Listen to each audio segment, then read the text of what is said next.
Hi everyone, this is LAR Games, and today I'm watching episode 15 of Zoids. This one is called Leon Returns Anti-Gravity Catastrophe. I can't remember who Leon is. Is it that guy that was obsessed with speed and got pretty competitive with Bit over who was faster? I think that was it, maybe. Um but there's actually a lot of characters in this series, so it's hard to keep up with all of them. Yeah, I guess there's gonna be like some sort of anti-gravity Zoid, which I guess you could categorize the flying ones as, but they seem to work kind of like jets, so I'm not really sure. Uh, Maybe this one just floats around or something, like some sort of jellyfish. That'd be kind of interesting. Um, yeah, let's just get right into it.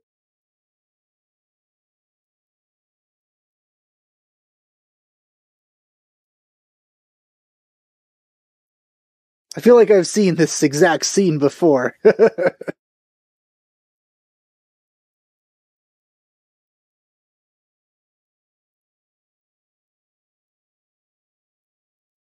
Why do you have to be in the desert?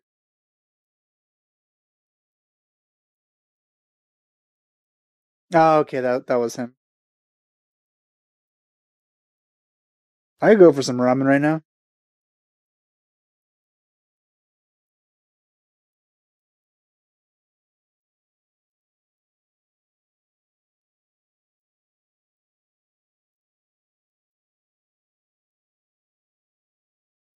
That mouth kind of bothers me because it seems like it doesn't seal very well.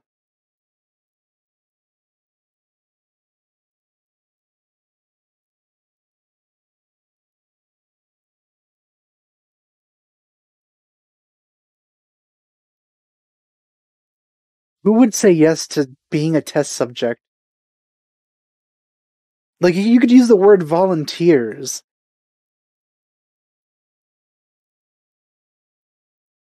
They got in those pretty quickly.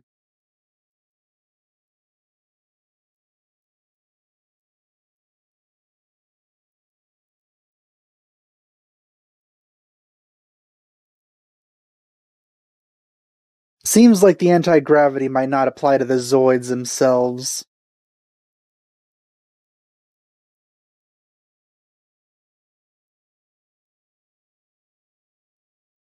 These people really don't have to worry too much about energy usage, huh? Like, that never seems to be, like, one of the things they're worried about. Like, oh, we're using too much energy. Seems to be like, at this point in this technological advancement of whatever this society is supposed to be, it seems they've gotten past the hurdle of having to worry about energy. I forgot what that was called, like a tier something civilization. I haven't looked into that in a long time, so I forgot the specifics, but like, hmm. Then again, it does seem like they do have a sense of scarcity, so that might not be the case. It might just be, a very large amount of energy that they sometimes don't have to worry about. Maybe only certain organizations, because they have the money. So they're not post scarcity. Considering, we just saw these people eating ramen in the desert. They're clearly wanting for things. Those free energy, they would just be able to like make matter and stuff. So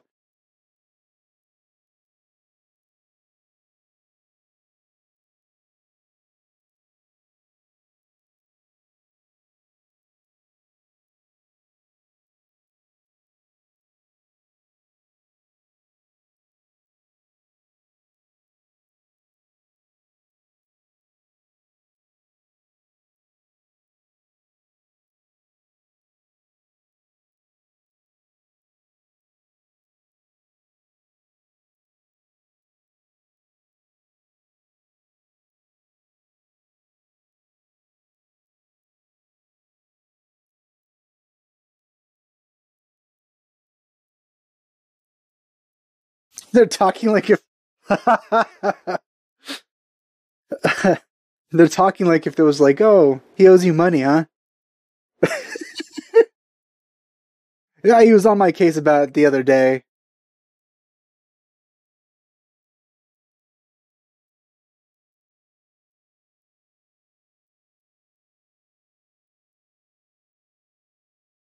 So I guess he just beat them up and left, huh? Well, that's understandable. They have been eating only ramen.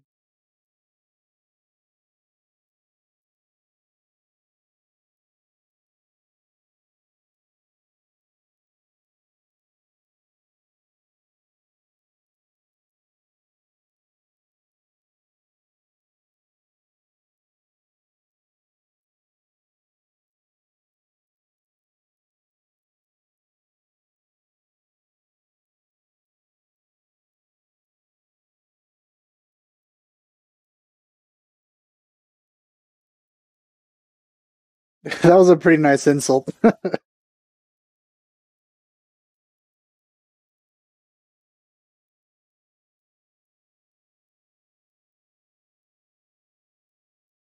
What a coincidence. He was just talking about him.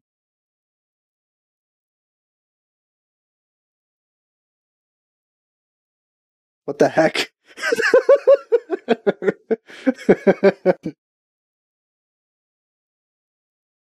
Oh no, not the groceries.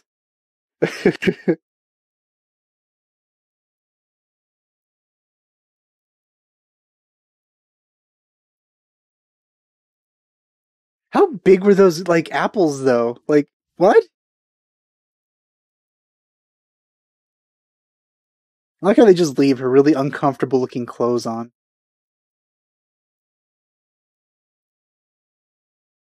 I didn't expect him to be there. Oh no, yeah, right. I forgot about that. Well, this is gonna be creepy.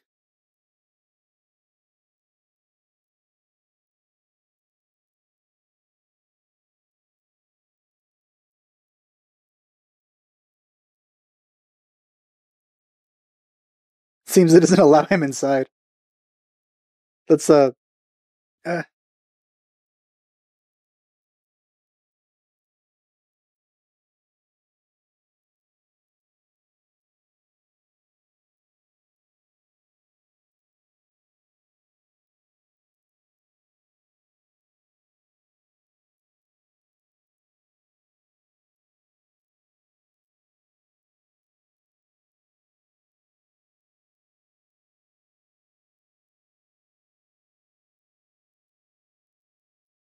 that is very true.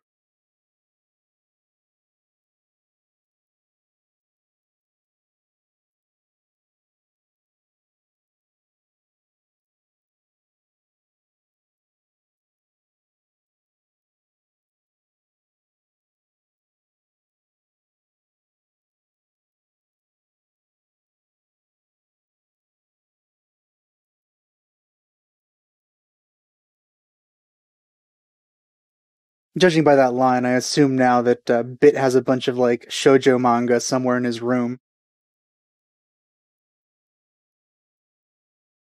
You would assume so. You are her daughter. That's typically how that works.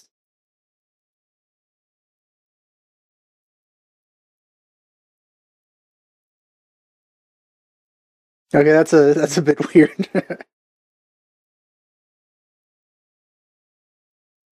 It seems Lena isn't impacted at all by his weird behavior, but that's fine.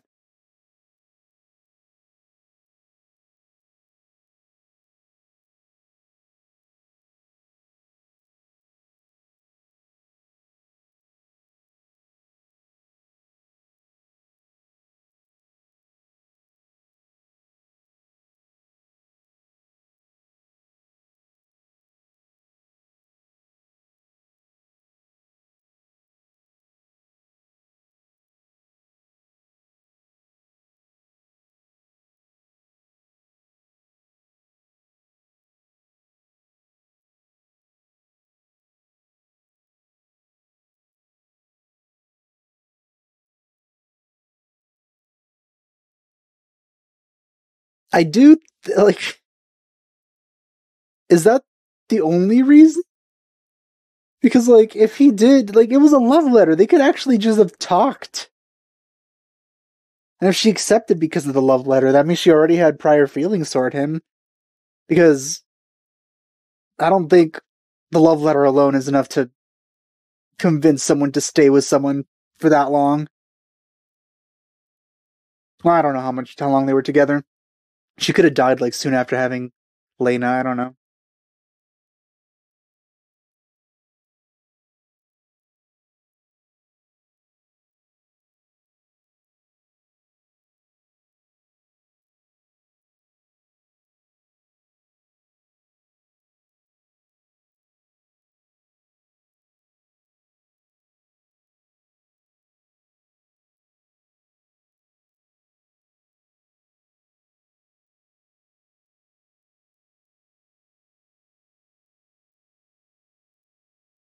I guess they're. Well, yeah. But, from their perspective, it probably feels like they're on the winning side now. I'm impressed that she was able to get through that. And I'm also surprised that it's not made of metal.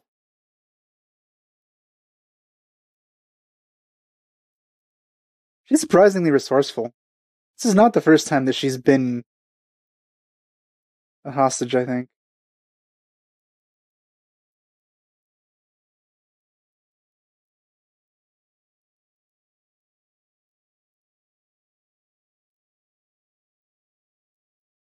I don't know what that was.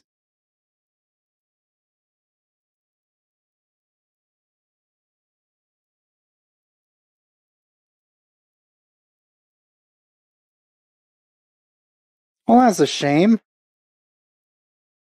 Hopefully they have digital backups of those images.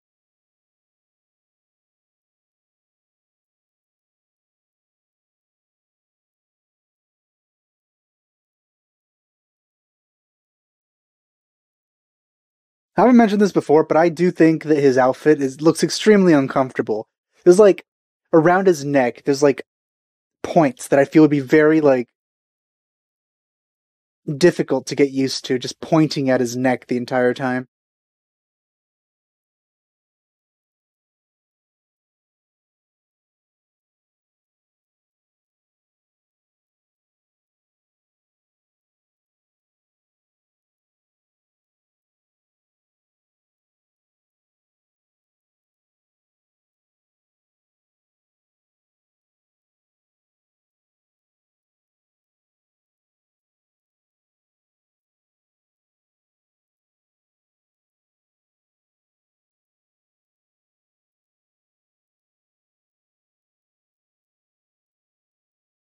I that was that was a nice detail. I think they put in a mirage there, the effect of the light refraction because of the heat.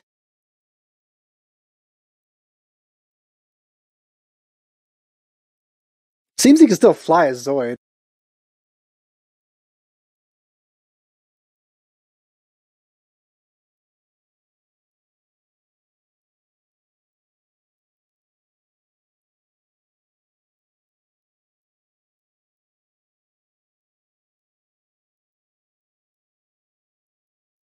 Well then. But once again, if she didn't already like him, it's not like a love letter would make much of a difference.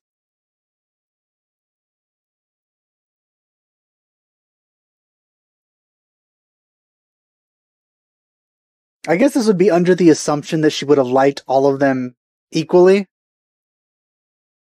Or, both of them equally. And then only made the decision because of the love letter. But I don't think that would be the case.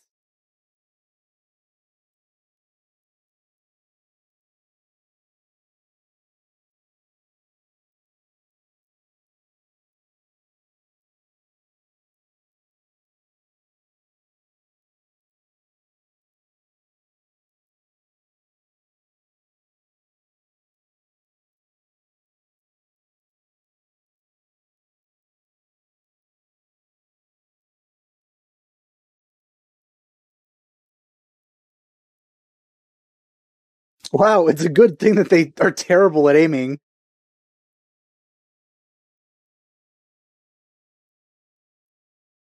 What are you laughing about? You didn't hit it once.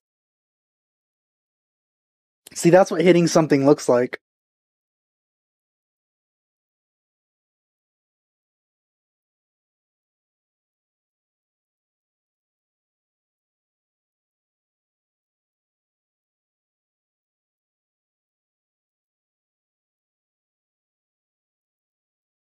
Hey, don't say anything about shrimps. We, we're pretty passionate.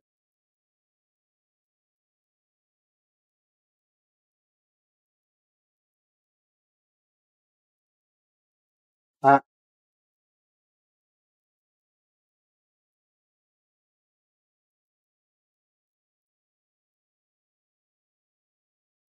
that was a Gargura reference. Hopefully. Well, it'll be outdated at some point, huh?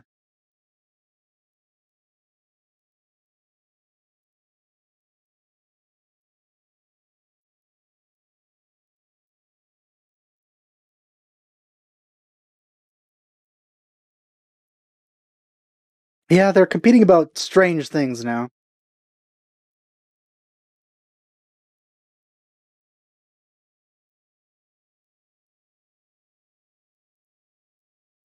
I feel he's the kind of guy that would have, like, obsessed over something anyway, even if it wasn't because of that.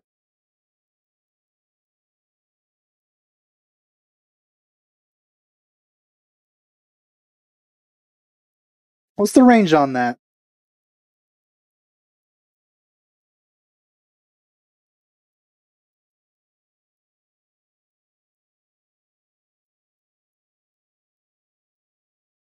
Oh, there goes everything.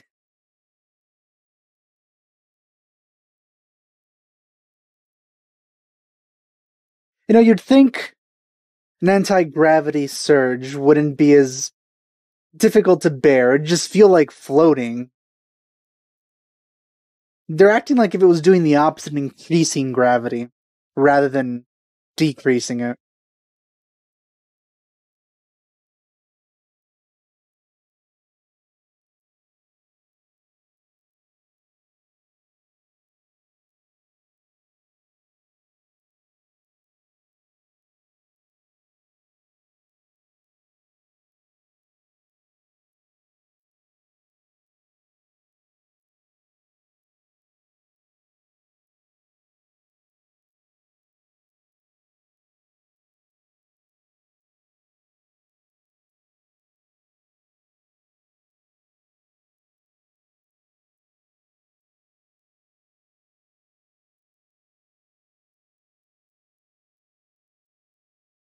Like, it is kind of funny how quickly they've kind of changed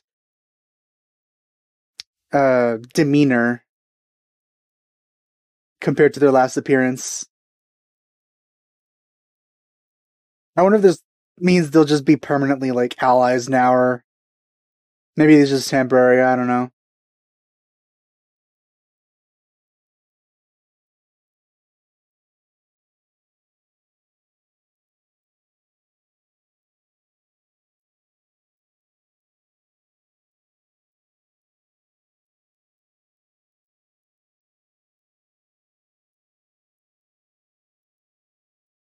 Well, that's quite dangerous.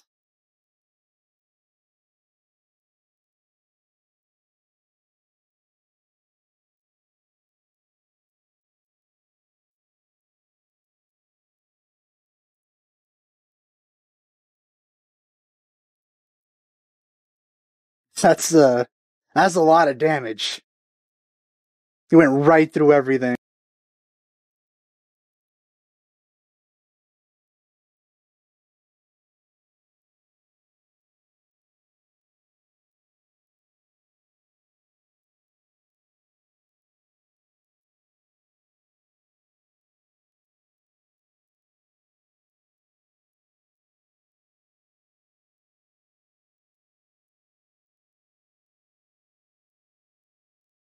I am wondering though, when they launched Bit and those guys were hanging off the edge of of the hover car. Why were they? Why was the the anti-gravity thing was still on, right? So why were they holding on and like seeming like they're gonna fall down instead of up? I don't know if they thought that through all that much. Yeah, it's, it was interesting seeing a little more background on the dad, just a tiny bit, and how he was connected to Leon. But they didn't really go too far into it because in the end, it's not like they resolved anything between them, considering the other friend, the pterodactyl driver's dad. He didn't get to tell him that it was a misunderstanding. But once again, I feel like even if he told him, even if the misunderstanding was solved, he would still blame him for something because he seems to want to have a reason to hate him. Like whatever the reason was, he's gonna be like, oh, because of this reason or because of that reason, she chose you because you did something, even if that other thing wasn't the case. So, maybe it wouldn't have mattered if he actually heard that, but it is a bit weird how drawn he is to Lena. Yeah. Anyway, yeah, that's it for this episode. Hope you enjoyed my reaction to it. Thanks for watching. I'll see you guys next time.